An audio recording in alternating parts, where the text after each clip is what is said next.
మీరు కొత్తగా business start చేయాలనుకుంటున్నారా? మార్చ్ 16-17 హైటెక్స్ లో ఫ్రాన్సెస్ ఇండియా బిగ్గెస్ట్ ఫ్రో ఎక్స్పో. నమస్తే, నేను Keshav. Welcome to Suman TV. Andhra Pradesh లో పొత్తులకి సంబంధించినటువంటి అన్ని రకాల అంశాలకి ఒక ముగింపు వచ్చేసినటువంటి పరిస్థితి. అభ్యర్థులకు సంబంధించి కూడా దాదాపు 70% అభ్యర్థుల ప్రకటన ప్రక్రియ కూడా పూర్తయిపోయింది కూటమికి సంబంధించినంత వరకు. అయితే జనసేన పార్టీ 24 సీట్ల నుంచి 21 సీట్లు కుదించుకోవడం, అలానే 3 పార్లమెంట్ స్థానాల నుంచి 2 పార్లమెంట్ స్థానాలు తగ్గించుకోవడం, సర్వత్రా వ్యతిరేకత వచ్చినటువంటి పరిస్థితి. అలానే కాపు నేతలుగా ఉన్నటువంటి ముద్రగడ పద్మనాభం, హరిరామ జోగయ్య వంటి వారు బహిరంగ లేఖలు రాసి పవన్ కళ్యాణ్ విమర్శించినటువంటి పరిస్థితి. ఫైనల్గా కాపు సంక్షేమ సేనలో ఉన్నటువంటి కమిటీలు అన్నిటినీ కూడా హరిరామ జోగయ్య గారు రద్దు చేశారు. అయితే ఇప్పుడు మళ్ళీ ఒక లేఖ రాశారు హరిరామ జోగయ్య గారు. అసలు ఆ లేఖలో ఏం చెప్పారు, ఆయన మనసులో ఏ మాట ఉంది, ఆ మాటని ఏ విధంగా చెప్పారు, అలానే ఆయన సొంత కుమారుడే పార్టీ మారడం, జనసేన పార్టీకి రాజీనామా చేసి వైఎస్ఆర్సీపీలో చేరడం వెనక ఉన్న కారణాలని ఏ విధంగా విశ్లేషించారు, ఈ అంశాలను ఒకసారి లేఖ రూపంలో తాజాగా మళ్ళీ హరిరామ జోగయ్య ప్రజల ముందరకు తీసుకొచ్చేటువంటి ప్రయత్నం చేశారు.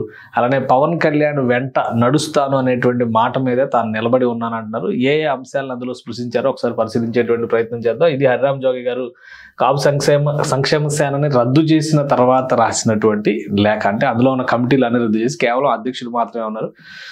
జూన్ వరకు ఎలాంటి రాజకీయ ప్రకటనలు చేయనన్నారు. అలానే రాజకీయ విశ్లేషకుడిగా మాత్రమే కొన్ని అంశాలని ఆయన ప్రజలతో పంచుకునేటువంటి అంశాలు మాత్రమే లేఖల రూపంలో రాస్తున్నారు. అలానే ఈ లేఖ రాశారు, అందుకని లెటర్ హెడ్ కూడా మనం చూడొచ్చు.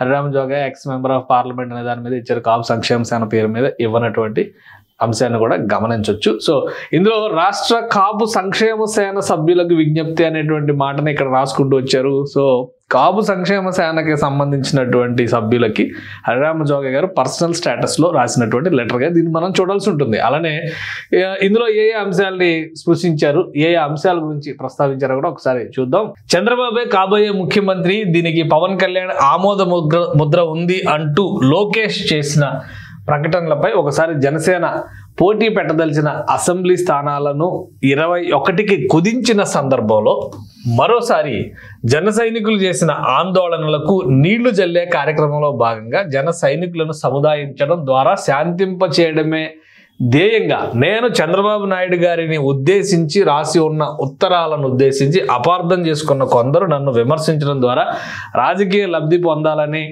మరికొందరు విశ్వాసఘాతకుల ఆటలు కట్టే దిశగా జనరల్ బాడీ తీర్మానం ద్వారా వ్యవస్థాపక అధ్యక్షుడిగా నాకు లభించిన అధికారాన్ని తాత్కాలికంగా ఉపయోగించి కాపు సంక్షేమ సేన కమిటీలు, ఆఫీస్ బేరర్స్ హోదాలను రద్దు చేయడం జరిగింది. సో ఇది ఇంతవరకు జరిగినటువంటి చరిత్ర. త్వరలో కాపు సంక్షేమ సేన కొనసాగింపును దృష్టిలో ఉంచుకొని నూతన కమిటీలను, ఆఫీస్ బేరర్లను నియమిస్తూ ఉత్తర్వులు ఇవ్వడం జరుగుతుందని తెలియపరుస్తున్నా. ఇప్పటివరకు కూడా అందరూ కాపు సంక్షేమ సేన పూర్తిగా రద్దు అయిపోయింది అనేటువంటి వాదన చేశారు. అయితే కాపు సంక్షేమ సేన రద్దు అవ్వాలి, అందులో ఉన్నటువంటి కమిటీలను మాత్రమే హరిరామ జోగయ్య గారు రద్దు చేశారు. అలానే ఆఫీస్ బేరర్లు అలాంటి హోదాలు ఉన్నటువంటి పదవులన్నింటినీ కూడా ఆయన తొలగించారు. అతి త్వరలోనే దాన్ని ఏ ఉద్దేశంతో అయితే రద్దు చేశారో ఆ ఉద్దేశాలన్నిటికీ ఒక క్లారిటీ ఇచ్చేటువంటి ప్రయత్నం, ఏ కారణాలతో ఆయన రద్దు చేశారో చెప్పారు. అలానే అతి త్వరలో వాటిని పునరుద్ధరిస్తా అనేటువంటి మాట చెప్తున్నారు. అలానే రెండో పాయింట్, ఇది ఫస్ట్ పాయింట్గా మనం చూస్తే, రెండో పాయింట్గా మరొక ముఖ్యమైనటువంటి అంశాన్ని హరిరామ జోగయ్య గారు ప్రస్తావించారు. మా అబ్బాయి సూర్యప్రకాష్ జనసేనను వదిలి వైఎస్ఆర్సీపీలో చేరడాన్ని నన్ను తప్పుపడుతున్నారు కొందరు.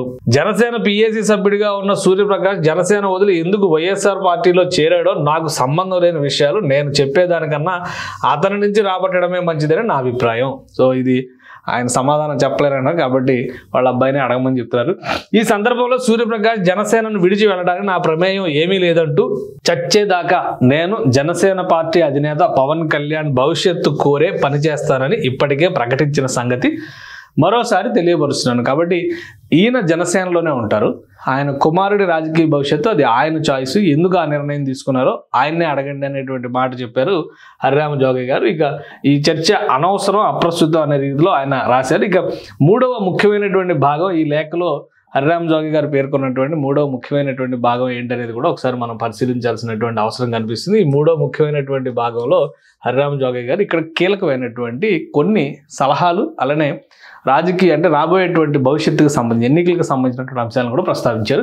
కొంతమంది కోరుకున్నట్లుగా రాష్ట్ర రాజకీయాల నుంచి తప్పించడమే తమ లక్ష్యంగా పవన్ కళ్యాణ్ గారిని కాకినాడ పార్లమెంటు స్థానానికి పోటీ చేయించాలని చేసిన కుట్రను భగ్నం చేస్తూ రాష్ట్ర రాజకీయాల్లో కొనసాగడమే ధ్యేయంగా పిఠాపురం అసెంబ్లీ స్థానానికి పోటీ చేయడానికి పవన్ కళ్యాణ్ తీసుకున్న నిర్ణయానికి కాపు సంక్షేమ సేన అధ్యక్షుడిగా నా హర్షాన్ని తెలియపరుస్తున్నా.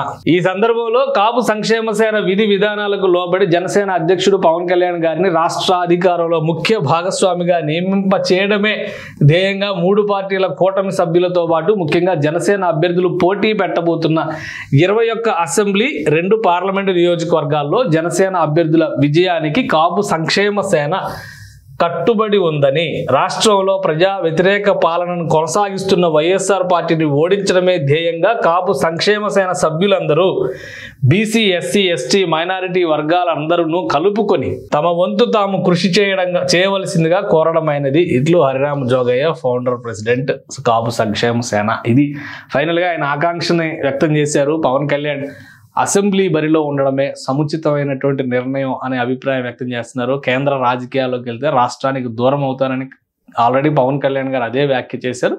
కాబట్టి అదే తరహాలో ఆయన రాష్ట్ర రాజకీయాలకు కట్టుబడి ఉండడం అనే అంశానికి హర్షం వ్యక్తం చేస్తూనే 21 అసెంబ్లీ స్థానాలు అలాగే 2 పార్లమెంటు నియోజకవర్గాల్లో ఉండేటువంటి బరిలో దిగుతున్నటువంటి జనసేన పార్టీ అభ్యర్థులందరినీ గెలిపించడమే లక్ష్యంగా పనిచేయాలని పిలుపునిచ్చారు. ఇప్పటివరకు హరిరామ జోగి గారు జనసేన పార్టీ నిర్ణయాలను తూర్పారబడుతున్నారు, పవన్ కళ్యాణ్ నిర్ణయాలను వ్యతిరేకిస్తున్నారు అనేటువంటి భావన కలిగినట్టుగా కొంతమంది చేసినటువంటి వ్యాఖ్యలు, అలానే ఆయన ఉద్దేశాలకు దురుద్దేశాలు ఆపాదించినటువంటి వాళ్ళందరికీ కూడా ఒక సమాధానంగా ఈ లేఖని హరిరామ జోగి గారు రిలీజ్ చేశారు. అలానే ఎన్నికలకి సంబంధించినటువంటి క్షేత్రంలో పవన్ కళ్యాణ్ వెంట నడవాల్సిందిగా కాపు సంక్షేమ సేన తరపున ఆయా వర్గాలకు ఆయన విజ్ఞప్తి చేశారు.